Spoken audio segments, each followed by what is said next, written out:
Hello बच्चों, class 12th में bio में आपका फर्स्ट चैप्टर कंटिन्यू है।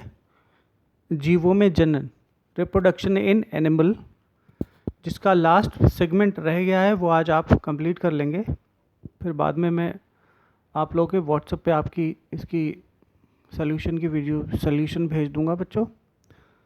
तो इसे कंप्लीट कर लेते हैं आज। तो यह भ्रूणोद्भव युग्मनज से भ्रूण एम्ब्रियो के विकास की प्रक्रिया को संदर्भित करता है, एक्सप्लेन करता है या रेफरेंस करता है। भ्रूणोद्भव के दौरान युग्मनज कोशिका विभाजन, समसूत्रण, मियोसिस तथा कोशिका विभेदीकरण, सेल डिवीजन से गुजरता है।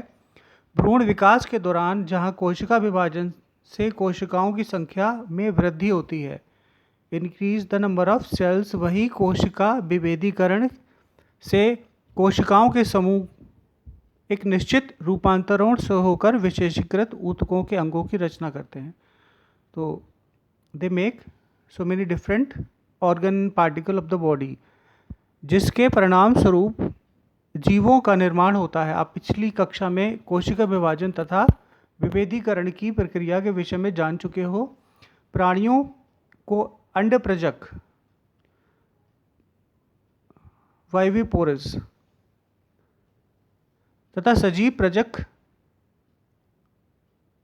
श्रेणियों में विभक्त किया गया है, बांटा गया है, जो कि इस तथ्य पर आधारित है युग्मनज ने मादा जनक के शरीर के बाहर विकास किया है अथवा भीतर, अर्थात उसका जन्म निषेचित या अनिषेचित अंडों के द्वारा हुआ है अथवा शिशु के रूप में प्रसव से हुआ है।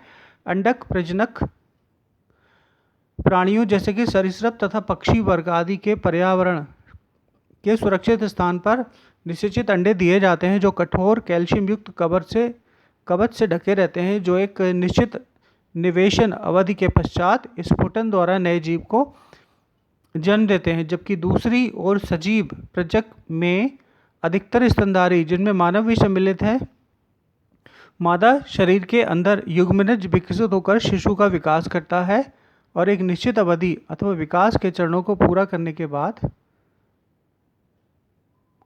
मादा जीव के शरीर से प्रसव द्वारा पैदा किए जाते हैं। भ्रूणीय सही देखभाल तथा संरक्षण के कारण जीव प्रजक जीवों के उत्तरजीव रहने की सुअवसर बढ़ते जाते हैं।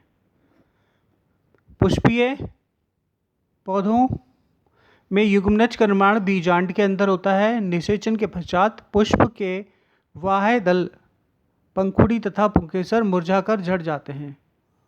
क्या आप एक ऐसे पादप का नाम बता सकते हैं जिसमें बाह्य दल पुष्प में जुड़े रहते हैं, यद्यपि स्त्री केसर पादप से जुड़ा रहता है, युग्मनज भ्रूण में तथा बीजांड बीज में विकसित हो जाता है, अंडाशय फल के रूप में विकसित हो जाता है, जो आगे चलकर फल की भित्ति का निर्माण करती है। इसी फल भित्ति को पेरिकार्प कहते हैं। इसका कार्य फल को सुरक्षा प्रदान करना होता है। विकिरण के पश्चात बीज अनुकूल परिस्थितियों के आने पर अंकुरित होते हैं तथा नए पौधों को जन्म देते हैं। तो इसमें फलों की कुछ बीज किस्मों के बीज दिए हुए हैं तथा संरक्षित फलवत्ती को भी दिखाया गया है। ओके बच्चों, इस तरह से ये पहला चैप्टर का टेक्स्ट पूरा हो गया, कंप्लीट हो गया। अब इसके सोल्यूशन मैं आपको व्हाट्सअप कर दूंगा। ओके बच्चों, thank you so much for watching my video.